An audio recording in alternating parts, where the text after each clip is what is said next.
আসসালামু আলাইকুম। ববি কিচেনে সবাইকে স্বাগতম। বরাবরের মতো আরও একটা নতুন রেসিপি নিয়ে হাজির হলাম। ডিম আর সেমাই দিয়ে অসাধারণ মজার একটা নাস্তার রেসিপি আপনাদের সাথে শেয়ার করব।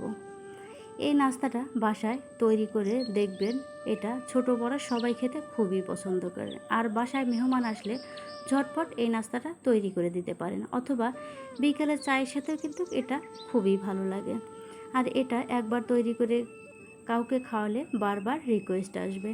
তো চলুন দেখে আসি কিভাবে এই নাস্তাটা তৈরি করা যায়।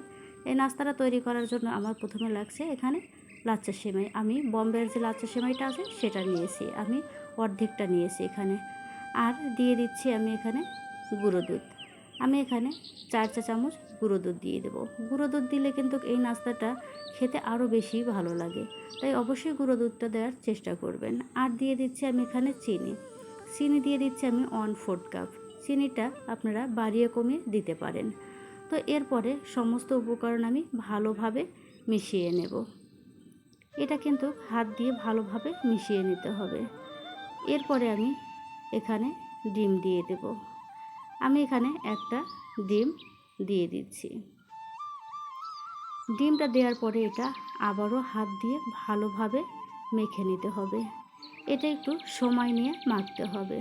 আর এখানে আমি কোনো পানি ব্যবহার করব না। হাত দিয়ে ডিমটা সাথে ভালোভাবে এটা মিশালে কিন্তু চিনি থেকে পানি ছাড়বে, আর চিনি থেকে পানি ছাড়লে কিন্তু খুব ভালোভাবে এটা মাখানো হয়ে যাবে। তো আমার এটা মাখানো হয়ে গেছে।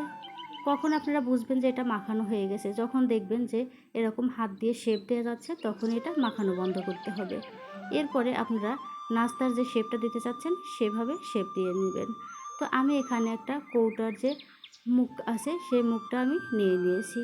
এরপরে আমি একটা পলিব্যাগ দিয়ে ভালোভাবে নাস্তাগুলো তৈরি করে নেব।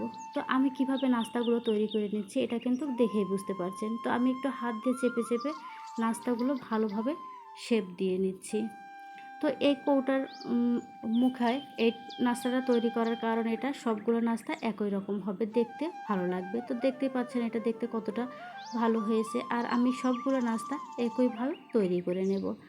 তো আমার নাস্তাগুলো কিন্তু তৈরি হয়ে গেছে। এখন আমি চুলায় চলে যাব। তো আমি চুলাতে একটা কড়াই বসিয়ে দিয়েছি আর দিয়ে দিয়েছি পরিমাণ মতো তেল। আমি এখানে চুলাটা জ্বালিয়ে দিয়েছি। তেলটা হালকা গরম হয়ে আসলে আমি নাস্তাগুলো দিয়ে দেব। তেলটা কিন্তু খুব বেশি গরমের প্রয়োজন নাই, অল্প গরম হলেই নাস্তাগুলো ছেড়ে দিতে হবে এবং চুলার আঁচটা কমিয়ে নাস্তাগুলো ভেজে নিতে হবে।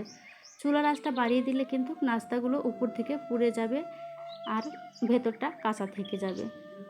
তো আমি নাস্তাগুলো উল্টিয়ে পাল্টিয়ে ভালোভাবে ভেজে নিচ্ছি।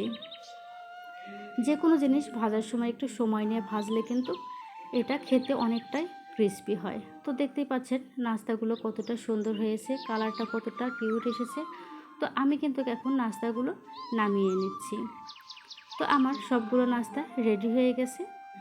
তো আমার এই রেসিপিটা যদি আপনাদের ভালো লেগে থাকে তাহলে অবশ্যই লাইক কমেন্ট শেয়ার করবেন। আর এই ভিডিওটা যদি আমার ফেসবুক পেজ থেকে দেখেন, ফেসবুক পেজটাতে ফলো দিয়ে রাখবেন। আর যদি ইউটিউব চ্যানেল থেকে দেখেন তাহলে ইউটিউব চ্যানেলটাকে সাবস্ক্রাইব করে রাখবেন পরবর্তী ভিডিওগুলো দেখার জন্য।